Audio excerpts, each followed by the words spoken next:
Hello everyone, welcome to the video. My name is Cosolix. Today I'm telling you the best options you're going to want to have for MultiVersus. If you want to improve your MultiVersus or other fighting games, then please consider subscribing to Team Neutralix. This channel is designed to help you improve at fighting games. So again, subscribe to stay up to date with the latest and greatest information, as well as a library of content to help you improve. So check out our other videos. Check out our website as well if you want some coaching from me. I'm a MultiVersus pro. I got top 6 at EVO in 2022. And I still play a lot of MultiVersus, although, waiting for ranked to come out. Please, MultiVersus release ranked. Anyways, enough about me. Let's get right into this video. So you want to know what are the best options? I'm going to tell you. Let's go to options. So hit that gear. Let's go to settings. This video, we're not talking about controls. So if you want the best controls, check out our other video. Should be on the channel. If it's not, again, subscribe to stay up to date because we're posting a video soon on the best controls. Let's talk about the options. So let's go to interface. So there's a lot of interface options. Mine's on custom. This is my options. It's per preference, but if you want to improve your Brawlhalla as quick as possible, I'd really recommend subscribing to Team Neutralix's Brawlhalla class. For only $4.99 a month, you get access to a private class hosted by Neutralix pros, creators, and coaches through our Discord. You also gain access to all previous lectures if you just go to our website under the members tab. A big problem with improving at video games through YouTube videos is that YouTube really rewards a certain kind of video, where this membership allows us to host classes on any topic and really tell you guys the real stuff to improve at Brawlhalla. For more information on our Brawlhalla class, go to teamneutralix.com or just click the link down below. But this is what I see pros use. This is what a lot of people like. The first thing, the scoreboard, I like this thing at the bottom. It's easier to see it at the bottom than it is at the top. You look down, the bottom is right next to neutral. You're looking at your health. They're right next to each other, right? It's all about the distance from the character, right? Look how close that is. If it's all the way at the top, if I put the top here, look how far away I need to look from the character just to see the information, especially in games like 2v2 where it gets a lot bigger. The bottom thing is a lot easier, and it's more seeing the information of the stock as well. It makes it really clear, especially with a white stroke outline on the stock. It's gonna be easier seeing that on darker backgrounds, which is like the map, but at the top that's gonna be a lighter background, usually the sky, right? And that's a pretty light, white stroke around the outline. You get what I'm saying. Color theory makes it a bit easier. Anyways, put this thing on the bottom. Damage, I like to put this on both. There's no downside to seeing it at the bottom as well. If you're looking down there, you get some extra information. Cooldown position, I like to put this on the player. You can put this on the scoreboard, but it's good to know what your opponent has at all times. You can also put this thing on both, so that might be optimal. Might be. It's up to you. It also overwhelms this setting a little bit. Like, I doubt I'm ever going to look at the bottom. So I put it on the player only because, I'm not going to look at the bottom to see my opponent's cooldowns very often, but maybe you want to put this thing on both. Again, it's not a downside on both, but I would at least put this on the player. Dodge meter, I put this on the player. You could, again, put this on both, but it doesn't even explain it that well. I guess dodge meter does matter a lot at a pro level. So maybe you want this on both as well. I'm going to keep this on the player only. This is more for aesthetics reason, but both is probably optimal. Next is the player name position. The player name, I like it on the scoreboard. I don't think it matters on the player. I think now this is even more information, so you're going to want to be careful. On the scoreboard, at least you get the information, but it's not distracting you from the gameplay. Now, my color, I like yellow. It's yellow by default. It's easy to see yellow, so it makes things really nice and clear. Yellow contrasts both blue and red very well on a color wheel, so I think in terms of color theory, yellow is the best option. Your teammate being blue is cool. Red for enemy, that makes sense. Let's keep that red. Free for all lobbies, you can pick and choose the other color. That's fine. Show my outline.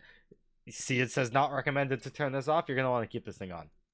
Show ally outline, you can turn this on or off, it's up to you, but again, I'd keep this on. It's probably better to see them easier. Enemy outline, same thing. And character use team colors, it's up to you.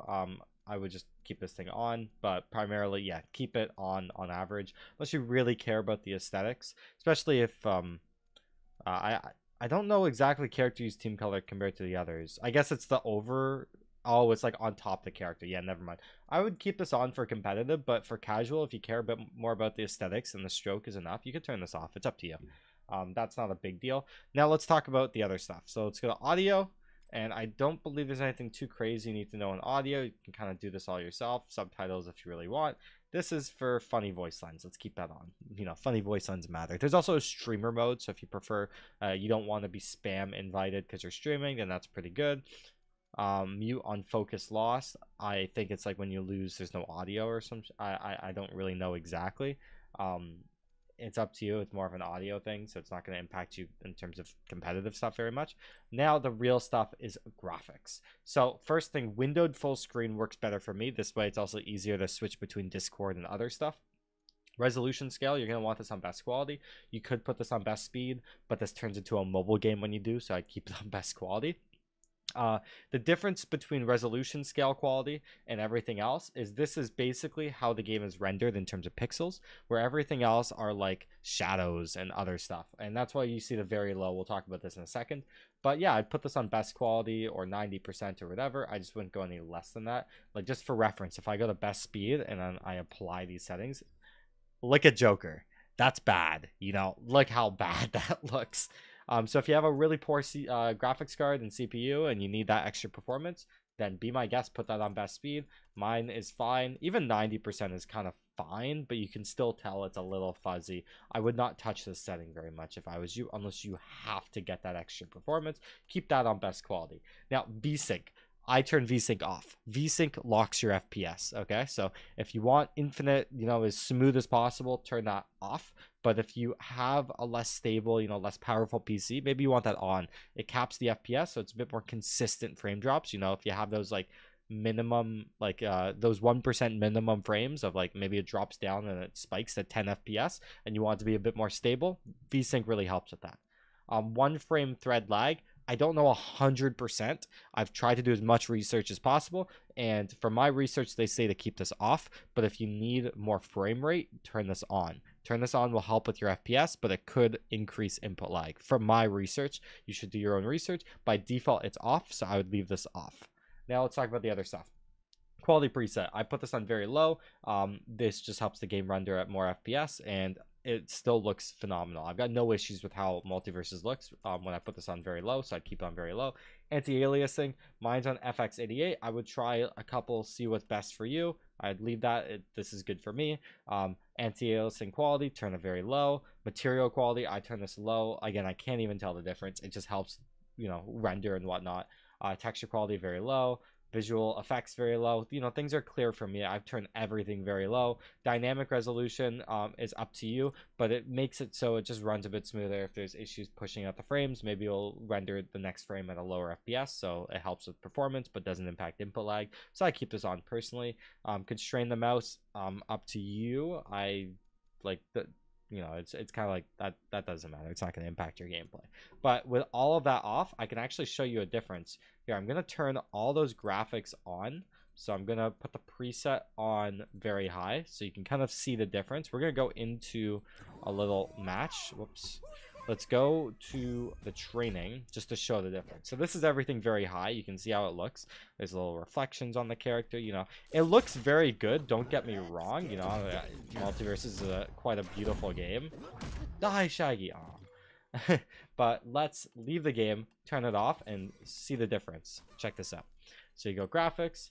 Instead of very high, we're turning this on very low. Let's apply the settings. It does it all dynamically already.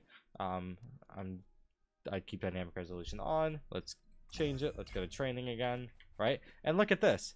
You can see the reflections. It still looks great. You know, I can barely notice a difference, and it makes, you know, your PC renders more frames. It's a lot better on your, like, I can't tell a difference. I get more frames. I can see everything extremely clearly. We're good. This looks good. You can even change the map and see how this thing looks. Like, if I edit the rules, stage selection, like, this looks great. I got literally no issues with how this looks. Nothing, you know. MultiVersus is a beautiful game no matter what. I, like, literally cannot see. So, yeah.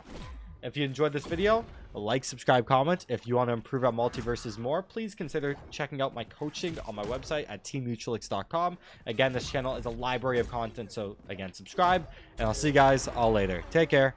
Peace.